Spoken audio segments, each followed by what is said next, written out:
The Taigun has always been one of those cars that made a strong point for itself without making a lot of noise.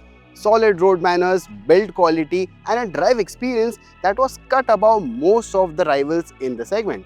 And now it's time to meet the facelift.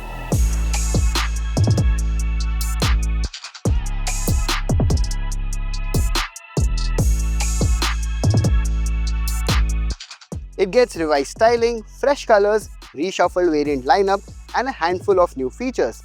But the most significant change that I think matters isn't something you will spot in a walk around. It's something that you will interact with every time you drive the car. It's the 8-speed gearbox, and that is something that we will focus more than anything else in this video.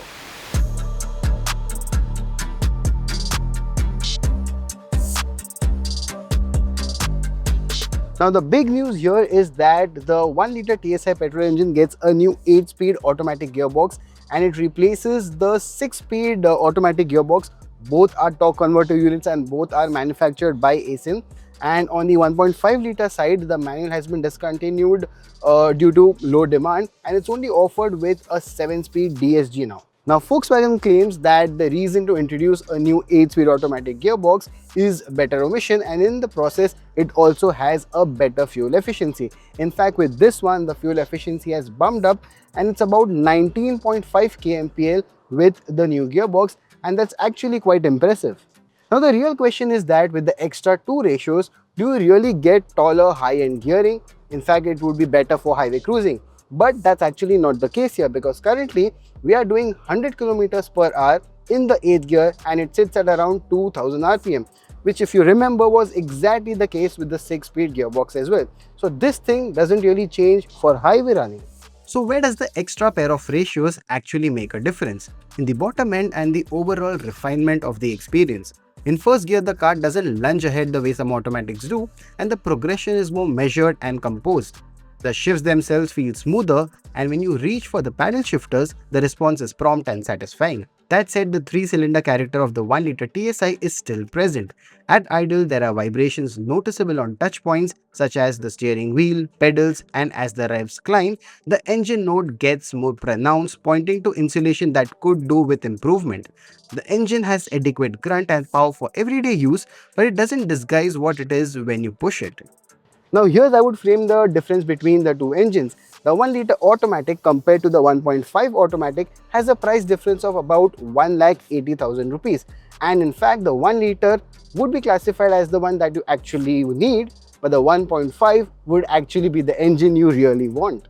Now, if your usage includes mostly urban commutes with occasional highway runs and you're not chasing the horizons every other weekend, then the 1-liter TSI does the job.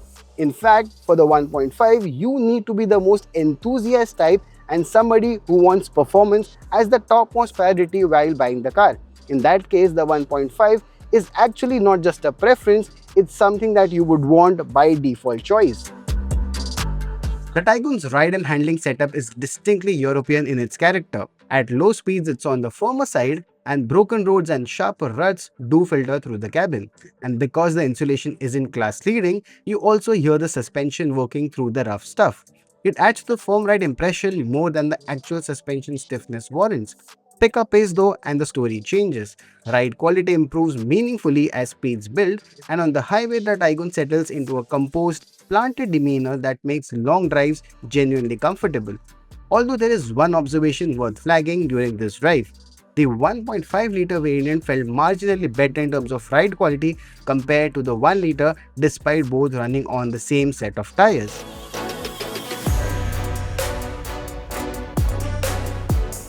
Now, the Taigun has always been on the leaner side when it comes to features, but given how fierce this competition is, this thing really sticks out. But with the facelift, a good chunk of this has been addressed, but a few gaps still remain.